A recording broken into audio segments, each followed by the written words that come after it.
So you know what's very interesting about Eniru or Enel and Charlotte Katakuri? Both of them really do show the importance of hockey as we move throughout the narrative because Eniru, as far as I know, is the only character in the pre-time skip that has a very obvious showing of using his devil fruit in combination with hockey. It's even rarer when you consider not a lot of Logia have the ability or the means to use their Logia powers in combination with any kind of hockey. So NL, even after all these years, is very unique in that way. Then as we move through the narrative and get into the time skip, we really see how far observation hockey can go with Katakuri, as he shows us it can be used to see into the future, which at the time was a completely new ability. But on top of that, the funny part about Katakuri and Enel or Anyroom is that both of them use very similar weapons as they both use tritons.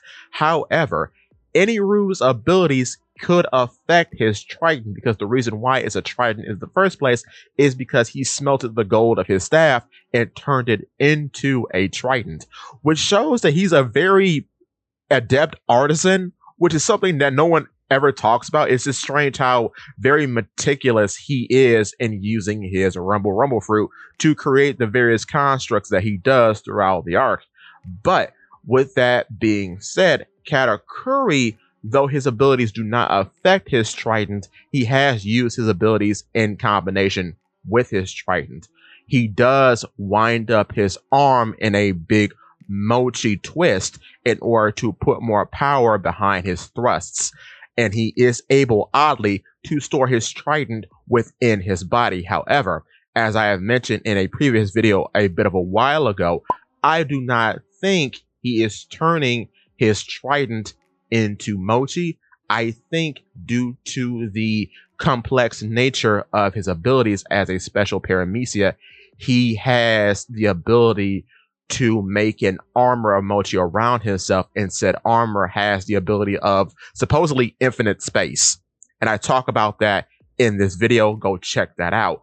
But I find it very interesting that both of these characters are very important in showing us the depths of how far hockey can possibly go. And they have a very interesting relationship to Luffy himself, as NL is still one of the most powerful characters in the series. However, he's completely powerless when compared to Luffy because, of course, electricity does not work on rubber.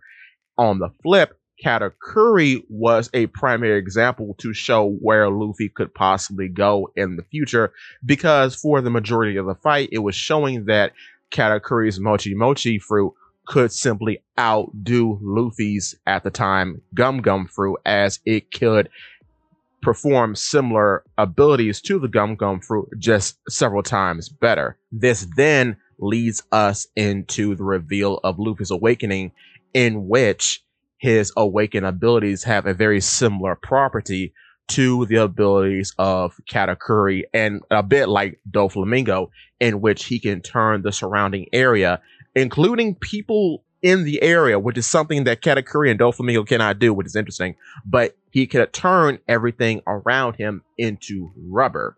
So I think Katakuri in that way, and I guess by extension Doflamingo as well, were foreshadowing to what Luffy would eventually be able to do. But with that being said, yeah, I find Katakuri and NL very interesting. Lastly, another funny thought about the two is that both of them have very unusual traits, because NL has very long earlobes, which is funny. And then that is kind of funny as well when you consider one of his abilities that he has been granted due to the powers of the Rumble fruit is that he can hear electronic waves on the air. So it's funny that a very unusual, I guess, physical feature of his does lead into one of his abilities.